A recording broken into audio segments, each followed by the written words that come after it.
Hey y'all, welcome back to my channel. Guess what? So today marks the final episode of my Declutter, Purge, and Digitize series, and I am so thrilled to be at this point. I cannot wait to tell you about everything I accomplished and the things that didn't go quite as well as I thought they would. And I want to tell you about what's going to happen going forward. So join me. Let's do it. So, first things first, I finally finished my decluttering journey, and it was a sometimes long and tiring task. Okay, so my goal was to reduce my hanging wardrobe from about 500 garments down to somewhere between 150 to 200. I had aspirations of being one of those nice new age minimalist, but I didn't quite get there.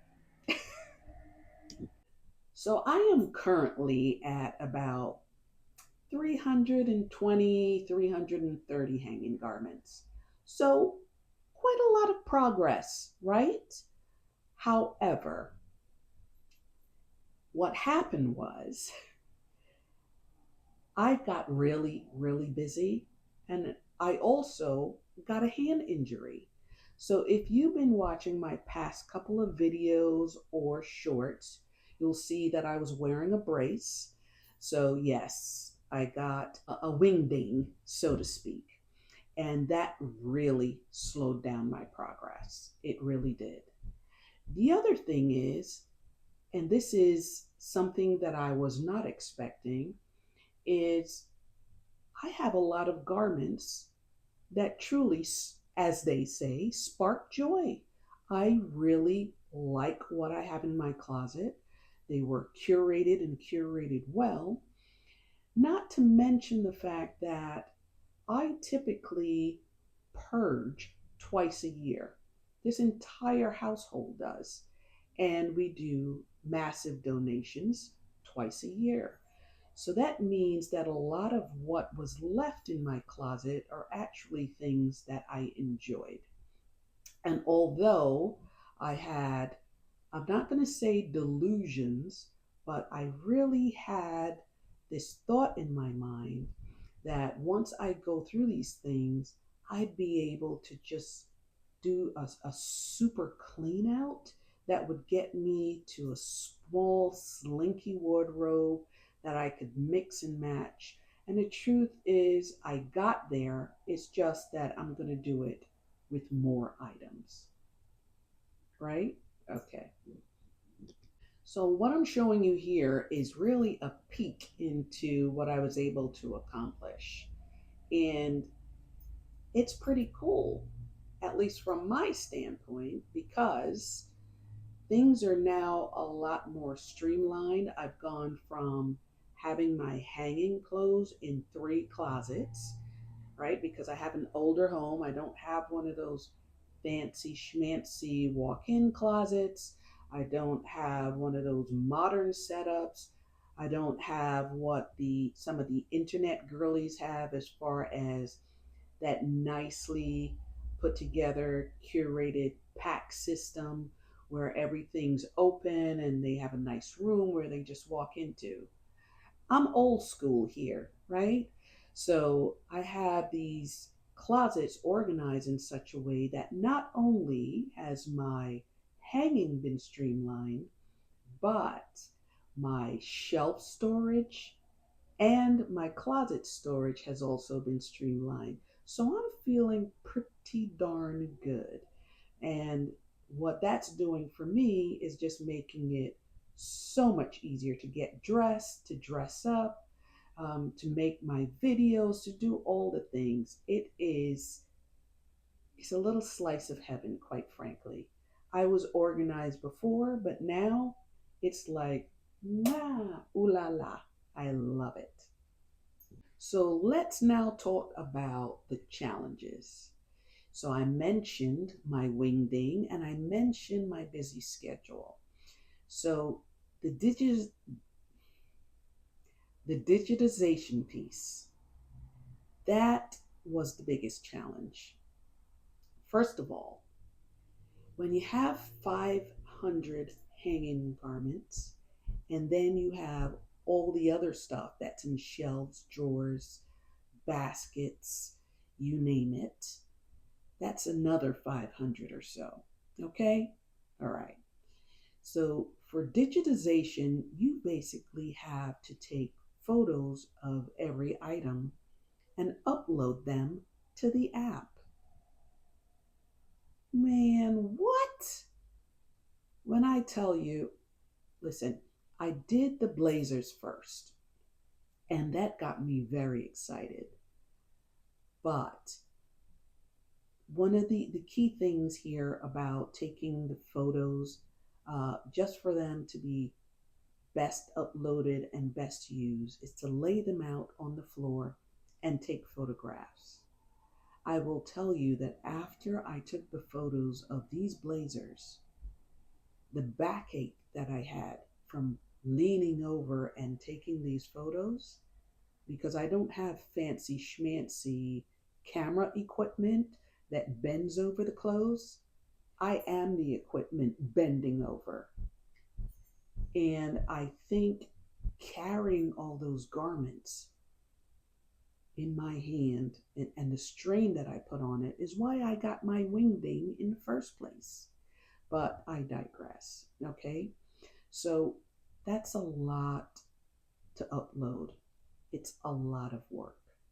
And I think that's where I started to slow down. So I got as far as doing my blazers, doing jeans, because that's what I was wearing the most, as well as shorts. And anything new that I bought, I made sure I uploaded it.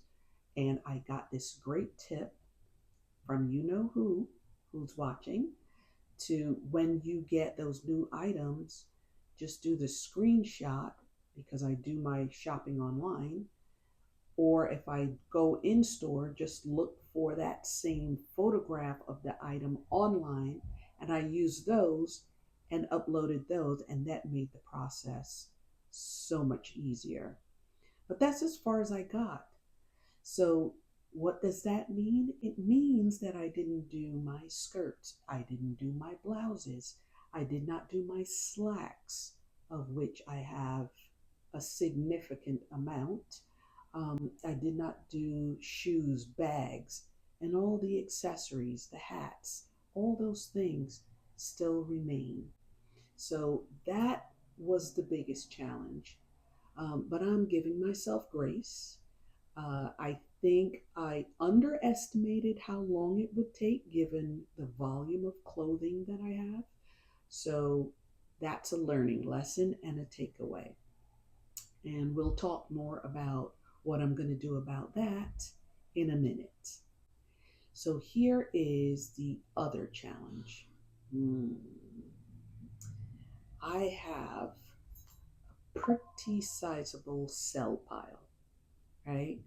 Things that I invested quite a good bit of coin on because they were corporate wear and their quality, they're in pretty darn good condition. So those are items that I plan to sell to try to recoup some of that investment. However, I've never sold anything online before. So it's a bit daunting. I opened up a Poshmark account, and I'm thinking that that's where I'm going to do it. But guess what? In order to sell items online, dun dun dun, you have to photograph and upload them.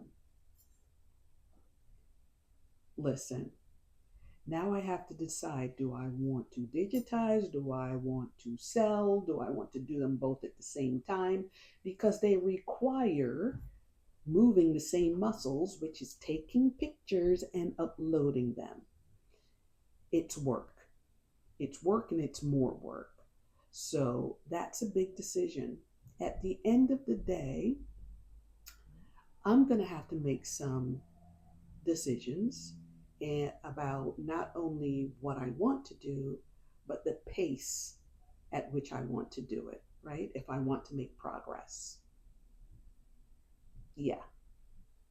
On a positive side, right? If you think of the approximately 180 plus items I was able to declutter and purge, right? To put in a sell or donate pile. On the donate side, since I do this twice annually, right? And that time is around now. I am going to be able to not get rid of, I am going to be able to repurpose those items and send them on to new homes by just calling up the place that I normally use, which is Green Drop here in New Jersey. And they come, they pick it up, and they will get it to the charity that I designate. That is why I love them, and that is why this household does it twice a year. So, overall, I am pleased with the progress that I made because I was able to streamline my closet to more align to my personal style. And I'm able to better define what my signature looks are. And I find that when I get dressed now, I am just way more confident. I strut more. I get dressed up more. It is really a win win as far as that goes. It's interesting in that once I started doing this declutter, even though I had an idea of what my personal style is, and I am very aware of what my three aesthetics are as far as minimalist, alluring, polished, and I will leave a link to that video here and in the description box. But it is interesting that as I started pulling things out with just a keener eye, it really helped me to refine what it is that I aspire to look like, how I want to express myself, and how I want to project myself to the world. So, what's next? So, next is figuring out how I'm going to get these items sold and tackling the task of selling online. So, the uploading, the listing, the photos, the marketing, all that good stuff. If that becomes overwhelming, however, I may just elect to just take a left turn and donate the items to um, one of the charities that I've done in the past where I think they can get a lot of use, and that's Dress for Success, where it helps people who are entering the workforce who may not be able to afford the type of clothing that they need in order to represent themselves in a corporate environment. So if that's the case, they will definitely go to good use. But I want to buckle up and I want to be able to do this because one, I want to learn how to do it. Two, I want to be able to recoup some of my investment and and get something back for all the work that I've been doing with these clothes. The other thing is, of course, um, finishing the let me pause, let me get the word digitization process completed. So I want to be able to tackle that and finish the rest of my hanging garments, garments that are in, folded on shelves or in drawers. So I want to at least be able to finish that. So that's the plan. Okay. But I am very happy with where things ended because the confidence that I've gotten just from refining my style, I feel like a new person. And I wasn't feeling too bad before this started. So I feel great. So, listen, at the end of the day, as they say, progress is progress, even if it's slower than we want it to be. Now that I've reached the end of this journey, tell me what you think. What has my experience said? Is it similar to what you might have experienced, or is it different? sound off in the comments because I really want to know. How did you feel afterwards? Was it easier to get dressed after you decluttered, you purged, you organized, all the things? And if you've done the digitization, that D process, um, tell me about what that experience was like. Okay. And if you've made it this far, thank you. I appreciate you. And if you wouldn't mind, give me a thumbs up, subscribe, share, let people know what time it is over here and that there's someone who's a girl's girl who's looking to help us women feel empowered. And that would be greatly appreciated. But I will see you in the next one. Bye.